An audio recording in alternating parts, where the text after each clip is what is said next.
We are right in the middle of the third quarter earnings season, as well as just a few days away from the budget 2021. But also, it's important to track the earnings of the companies that have been reporting so far for the third quarter. Remember that second quarter showed some signs of revival, and the expectation from the third quarter earnings are very high. So what have the Nifty companies done so far?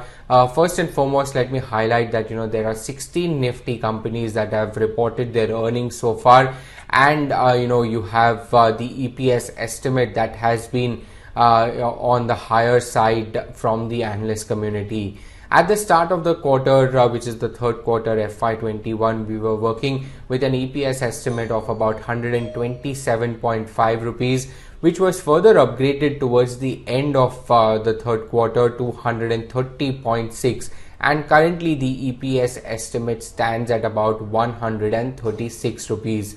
Now, out of the 16 companies that have reported numbers so far, the actual EPS contribution of those 16 companies stands at about 74.3 rupees versus their estimate EPS of about 136 rupees. Also, if you have a look at the scorecard, it has been quite robust. You have 11 out of the 16 companies that have reported above set of numbers. Now, let me just break this down further and highlight that the IT companies have been at the forefront. You have TCS, Wipro, Infosys along with HCL Tech that have reported above set of numbers. While the two private banks, HDFC Bank as well as Kotak Bank, they have also reported above set of numbers. It is the financials that have taken a backseat. Bajaj Finance, a mixed set of numbers. Bajaj Finserv was largely in line. You have Reliance Industries that posted a mixed set of numbers on account of disclosure concerns. We have seen a sell-off in the stock after its earnings were reported on 22nd of Jan this year.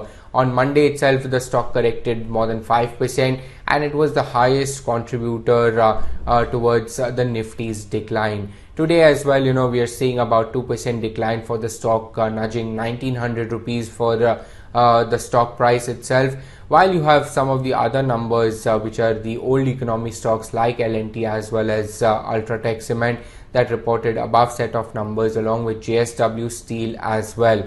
SBI Life Insurance was a mixed bag, while you had HDFC Life Insurance which was largely in line, and you had the sole auto stock that has reported so far, which is Bajaj Auto, which has reported above set of numbers, along with Asian Paints as well, which has reported above set of numbers with more than 30% volume growth that it had shown for this quarter itself. But just to sum it up, the third quarter earnings so far out of the 16 companies that have reported so far have been exceeding analyst expectations as far as the EPS is concerned.